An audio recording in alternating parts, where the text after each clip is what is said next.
Hello అండి, నేను మీ జోయస్ అందాన్ని. ఈరోజు నేను చేయబోయే రెసిపీ వచ్చేసి ఎంతో టేస్టీగా ఉండే గోంగూర పప్పు అండి. ఈ గోంగూర పప్పు అనేది ఈజీగా ఎలా చేయాలో వీడియోలో చేసేద్దాం రండి. ఓకే అండి, ఇలాగ వాష్ చేసి పెట్టుకున్న కందిపప్పులో మనము కొద్దిగా పసుపు, తర్వాత వచ్చేసి ఒక 2 టమాటోస్, ఒక స్మాల్ సైజ్ ఆనియన్, పచ్చిమిర్చి అనేది తీసుకోవాలండి. తీసుకునేసి ఇది మొత్తం యాడ్ చేసేసుకోవాలి. దీంట్లో యాడ్ చేసుకున్న తర్వాత ఇందులోనే మనం కట్ చేసి వాష్ చేసి పెట్టుకున్న గోంగూర అండి, ఇవన్నీ కూడా యాడ్ చేసేసుకుందాము. ఓకే అండి, ఇందులోనే ఒక 1 గ్లాస్ వరకు వాటర్ అనేది యాడ్ చేసుకోవాలండి. యాడ్ చేసుకున్న తర్వాత దీన్ని మనం క్లోజ్ చేసి ఒక 4 ఓకే అండి, హై ఫ్లేమ్లో ఒక 4 విజిల్స్ వచ్చే వరకు వెయిట్ చేద్దామండి మనము.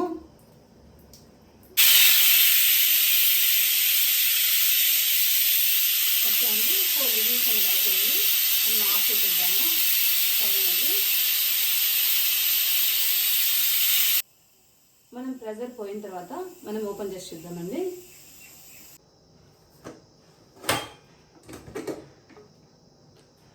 చూస్తున్నారు కదండి, మన పప్పు అనేది బాగా ఉడికిపోయింది. మనకి టేస్ట్కి సరిపోయినంత సాల్ట్ అనేది వేసేసుకోవాలి. వేసుకున్న తర్వాత ఓకే అండి, సాల్ట్ వేసుకున్న తర్వాత ఒక స్మాషర్ తీసుకొని వీటిని మొత్తాన్ని మనము బాగా ఎనుపుకుందాము. ఈ పప్పు మొత్తాన్ని. ఓకే అండి, పప్పు అనేది ఈ విధంగా ఎనుపుకోవాలి మనము. ఇప్పుడు దీనికి మనం పోపు పెట్టేసుకుందాము. ఓకే అండి, పోపు వేసుకోవడానికి తాలింపు గిరిటను పెట్టేసుకోవాలి. దాంతో కొద్దిగా ఆయిల్ అనేది వేసుకోవాలి మనము. ఓకే అండి, ఆయిల్ అనేది హీట్ అయింది. ఇప్పుడు మనము తాలింపు దినుసులాగా వేసేసుకున్నాము.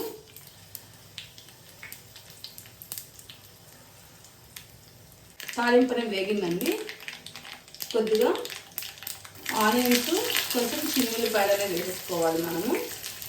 అవి కూడా వేసేసుకొని బాగా ఫ్రై చేసుకోవాలి.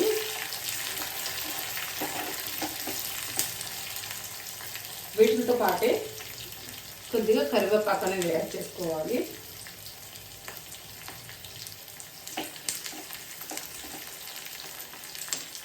ఇందులోనే మనము ఒక చిటికెడు పసుపు అనేది యాడ్ చేసుకోవాలండి.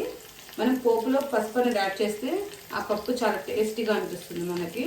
అందులోనే కొంచెము ఒక 1/2 స్పూన్ అనేది మిర్చి పౌడర్ యాడ్ చేసేసుకోవాలి.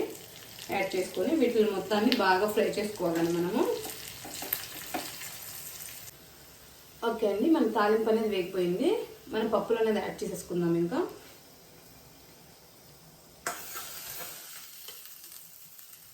ఇలా యాడ్ చేసుకొని మనము ఒక 1 మినిట్ వరకు దీన్ని కుక్ చేద్దామండి.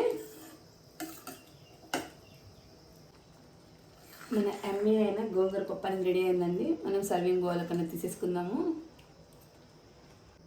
ఈ ఎమ్మీ అయిన గోంగూర పప్పు అనేది తప్పకుండా ట్రై చేయండి మీరు.